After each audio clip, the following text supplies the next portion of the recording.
Alright,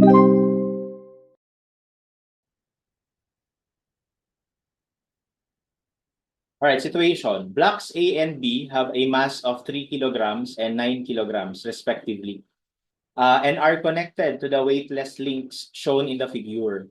The coefficient of static friction between the blocks and the contacting surfaces is 0.3. Determine the largest vertical force P that can be applied at the pin C without causing any movement. Okay, so ano daw yung maximum P na pwedeng i-apply bago obviously magi-slide lang yan, ano? Either mag-slide yung A or yung B or sabay, no? Pero malabo yung sabay diyan. Meron diyang mauunang mag-slide at kailangan natin ma-identify kung alin doon sa dalawang 'yon, no? So gawan muna natin ang free body diagram lahat. Bali let's start at C. So sa C merong force P na naka-apply. Okay, tapos magkakaroon ng reaction dito sa AC, no? Tawagin ko na PA. Tapos dito magkakaroon din ng reaction. Ito yun. So, bali, ito yung sinasabi ko. Ganyan, no? So, dito naman, tawagin ko na P sa B. Okay, tapos yung angle, ito ay 30 degrees. Okay?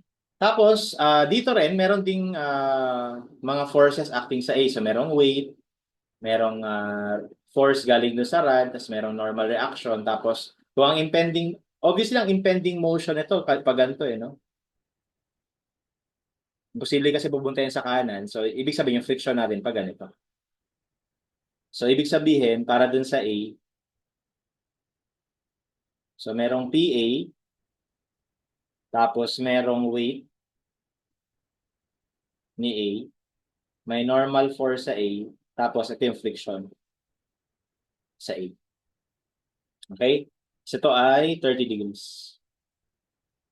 Kaya ito naman yung sa A, no? Tapos sa B, naman yung sa B, may force dyan, tapos may weight, tapos merong normal reaction. Tapos ito naman, ang impending motion, na-expect natin pag ganito. Kaya yung friction mo, baliktad. Okay, so sa B, ito na may itsura niya. Ito yung force sa B, normal reaction sa B, friction sa B, tapos yung weight ni B. And so yun yung free body diagram ng lahat. Okay? So ngayon, gawan lang natin ng mga equation. Siguro let's start off dito sa C. Ito yung C.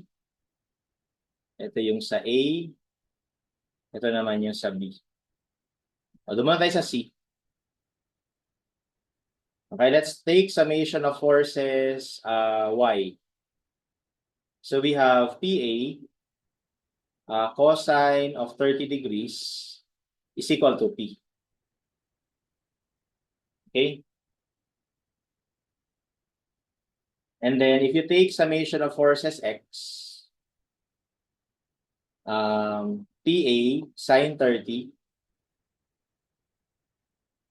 is equal to PB. Okay? So dito, we can create a relation ni PA versus P. Tapos pwede rin natin gawa ng relation yung PB versus P, no? Ito kasi PA in terms of P. Tapos gawan din natin na equation yung PB in terms of P. Mamaya may lalaman niyo kung bakit. Kasi nga, gusto nating malaman kung alin ba sa dalawang to yung unang magi-slide. Okay? So ito okay na to. Ito na yung P in terms of PA. Pero gusto ko rin meron akong P in terms of PB. Okay, and para gawin yun, di ba, from this, PA would be equal to P over cosine 30. So, pwede ko yung i-substitute dito. Kaya magiging P over cosine 30 sine 30 is equal to PB. So, therefore, ito naman yung relationship nila. So, it turns out that P is equal to PB. Kasi ano to tangent.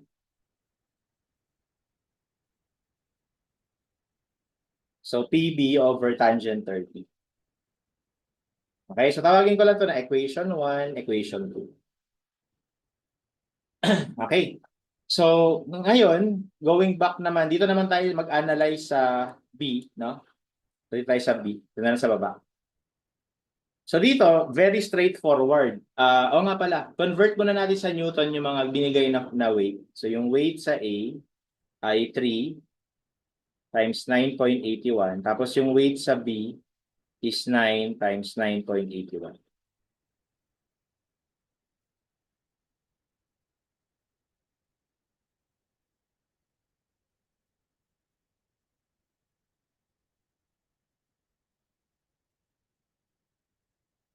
$88.29. Okay, newtons yan ah. So, summation of forces Y, kita kaagad natin na yung NB ay equal lang sa WB, which is equal sa 88.29. So, ngayon, pag nag-summation of forces tayo, X, kita natin na PB is also equal to FB. Okay? So, dito, pwede natin i-maximize. Kasi kumbaga, kung ang i-assume natin, ito yung unang magi-slide. Ibig sabihin, mamamaximize natin yung friction dito. Okay, that's the only way you can say na magi-slide na yan dahil yung friction mo, nasagad mo na. Eh di ba kapag sinagad mo yung friction, ang formula ng friction na maximum ay mu times n. Okay? So, kapag in-assume natin na si B yung una magi-slide, no, we can solve for uh, PB, no, from the frictional force FB. Okay? So, and then let's check, verify later if tama ba yung assumption na ito yung una magi-slide. Tingnan natin.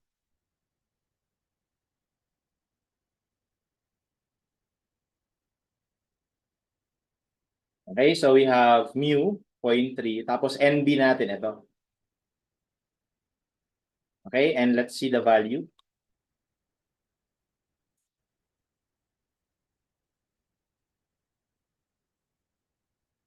That is 26.487.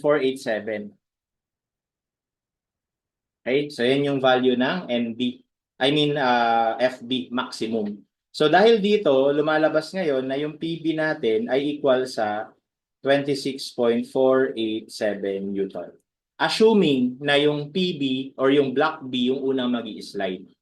Okay, and let's verify that. We can verify that by also doing the same dito sa kabila. Okay, doon na tayo sa A, no? At A. Kasi actually may masasolve ka na P di ba? Ito, so nakuha mo na yung PB, so makukuha mo na yung, ito dito. So makukuha mo na yung P. Okay, galing doon sa PB na yun. Alright? So nga pala, baka maging times 2 to. Ano lang yan? Equation 2 lang yan. Equation 1. So ngayon, punta muna tayo sa A. So sa A, medyo mas complicated ng kaunti. Summation of forces Y, we have upward yung NA, downward yung WA, which is 29.43. Tapos downward yung Y component ni PA, which is cosine.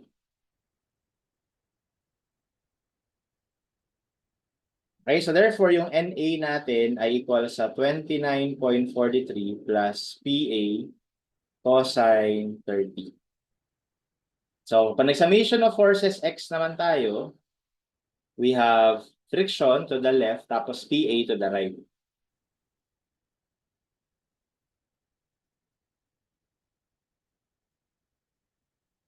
Okay, ayan. So, yun yung relationship nila.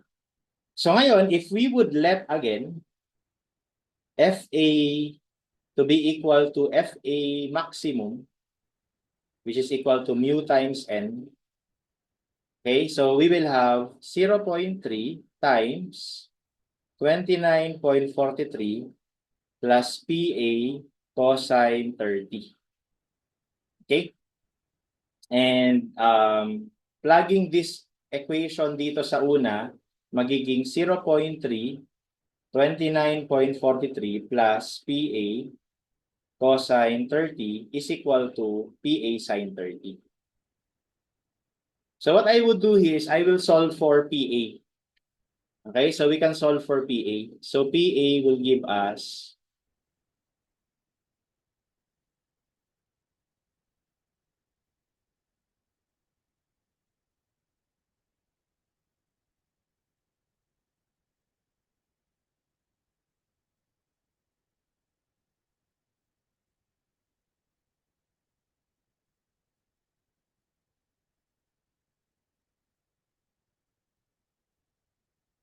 Okay, PA gives us 36.76.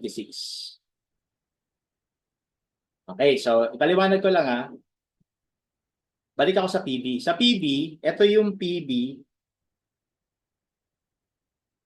when at the verge of sliding.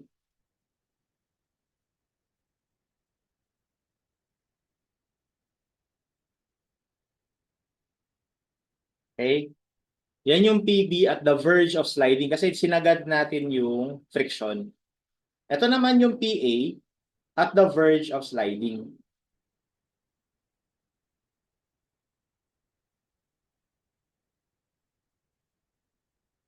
Okay, so ang tanong ngayon, alin dyan yung mag-govern? Now, we cannot really compare directly na kung sino yung mas malaki, siya yung mag-govern, sino yung mas maliit, siya yung mag-govern. Hindi ganon. Dahil magkaiba sila ng orientation. No? So, ang mag-govern dyan is kung ano ba yung magiging value ng P. No? Ano ba yung magiging value ng P based on the calculated PA or PB. Okay? So, ito silagay sa baba, no? Assuming PB slides first. E di nasagad yung friction niya. O di yung PB, set mo na 26.487. Okay? And from the equation 2, no? From equation 2, we can solve for P. So, ang P natin would give us 26.487 over tangent 30. Tingnan natin.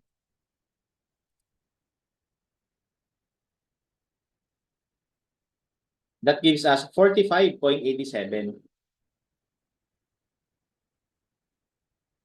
Okay?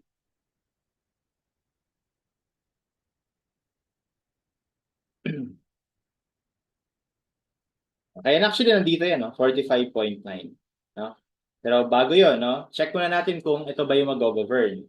So, assume din natin, baliktarin natin assumption. Actually, pwede ko nang ma-verify ngayon, kaya lang baka malito kayo. I-assume ko na lang muna na baliktad para pwede natin ipaliwanag in a different and simpler way, no? I-assume natin na baliktad. Assuming PA slides first, o di masasagad yung PA. So, ano yung sagad na PA? Ito, nung sinagad natin yung friction sa A. So, that is 36.76 Newton. So, again, from this time, from equation 1, we can solve for P. So, sa equation 1 kasi, ang P ay PA cosine 30.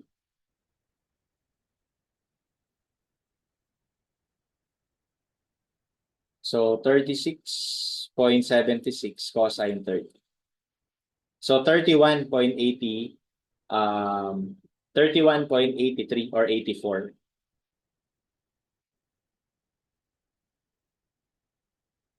Okay, saya na. So ngayon, dalawa yung nakuha natin na P. Yung una, inassume natin na yung B yung unang mag-slide. Ito yung P na kailangan para maunang mag-slide yung B. Sa pangalawa, inassume natin na yung PA yung unang mag-slide. Ito naman yung value ng P para mag-slide yung PA. Ang tanong, alin dyan sa dalawa yung unang mangyayari? Well, dahil ito yung mas maliit na value ng P, kumbaga kapag pinatungan mo to ng 30 na, 30 kunyari 20. Pinatungan mo to ng 20, wala magi-slide. Pag pinatungan mo ng 30, wala pang magi-slide. Pero pag pinatungan mo ng 31.84, magi-slide na to. Okay? So, ibig sabihin, based on our calculated value, unang magi-slide si A bago si B. Kasi si B, mas malaki yung kailangan niya na force P para mapa-slide siya. So in short, ang mag-govern dito na unang mangyayari, ito, mali ito. Okay? So therefore, our answer would be, ang maximum P para mag-slide or mag-umpisa ng gumalaw yung system is 31.84 Newton. Okay? And that's how we answer that. No? Pero ito yung gusto kong sabihin kanina. Which is pinigilan ko lang kasi baka malito kayo. Kasi paikot-ikot yung pag-check eh. Nung sinabi natin, nung inassume natin na si B yung una mag-slide, sinolve natin to. Ngayon, nung sinolve natin to, pwede na kagad natin i-check dito eh. Okay? So, assuming na yung PB ay 26.487 divided by sine 30, no? Sine 30. Ito yung magiging equivalent value sa PA. 52.974. Napag-alaman natin later on na si PA, ang pinakasagad niya lang na pwedeng maging value, 36. So, dahil lumagpas na yung value ni PA nung inassume mo na magi-slide si B, lumagpas na, 52 lang eh. 52 na eh. Ito, 36 lang yung kaya niya. So, ibig sabihin, imposible na si PB yung unang magi-slide. So, pwede rin yung ganong way of analysis, no? So, imposible na si PB yung unang magi-slide kasi lalagpas na yung magiging equivalent force acting on PA dun sa kakayanan niya para hindi siya mag-slide. So, that's why mali yung assumption na si PB yung unang magi-slide. So, babaliktarin mo. I-assume mo naman na si PA yung unang magi-slide. O di sasagad mo tong FA. Ito ang makukuha mo. Ngayon, paano mo i-check kung tama yan? So, pwede mo ulit i-check dito. Okay? So, kunwari, PA. Ito na nga si PA, 36.76. Sinagad mo yung PA, tapos kunin natin equivalent na PB pag sinagad yung PA. Ito naman yung PB. 18.38. Ano yung sagad na kaya ni PB? 26. So, is that possible na ma-reach niya tong 18? Of course, kasi hindi naman siya lalagpas doon sa kakayanan niya. So, ibig sabihin, tamang assumption na si PA muna yung unang mag-i-slide. Okay? Pero ang ginawa ko dito, inassume ko both agad. Tapos sinolve ko na lang yung P on both scenario, tapos compare na lang. Para kasi sa akin, mas madaling ipaliwanag yun. And I think mas madaling maintindihan yun. Okay? Pero pwede rin yung pangalawa kong sinabi. It's a matter of comparison. Kaya nga medyo mahirap itong friction eh. Dahil hindi lang siya straightforward na summation ng forces, summation ng moment. Kailangan mag-iisip ka rin on how the system will work. Okay? And basically, our answer for number 1 would be 31.8. And then for numbers 2 and 3, ano na lang siya? Normal reaction na lang yung tinatanong at largest speed. Okay, so balik tayo sa, ano muna tayo, sa B. Sa tingin sa B, di ba? Ito yung normal reaction, no? Well, actually, regardless kung ano yung i-apply na P, yung normal reaction natin, laging ito. Tama ba? Kasi lagi lang yung NB equals weight. Eh. O, di ito na yung sagot natin. Tapos, dun sa number 3, ano naman yung normal reaction sa A at largest P? So, punta tayo sa A. Ito naman yung naging normal reaction niya. Well, syempre, yung largest P is when PA is equal to this. Diba? O di, compute na lang natin. So, 29.43 plus 36.76 cosine 30. And that gives you 61.27. And that gives us letter C. Okay, and that's how we answer this problem.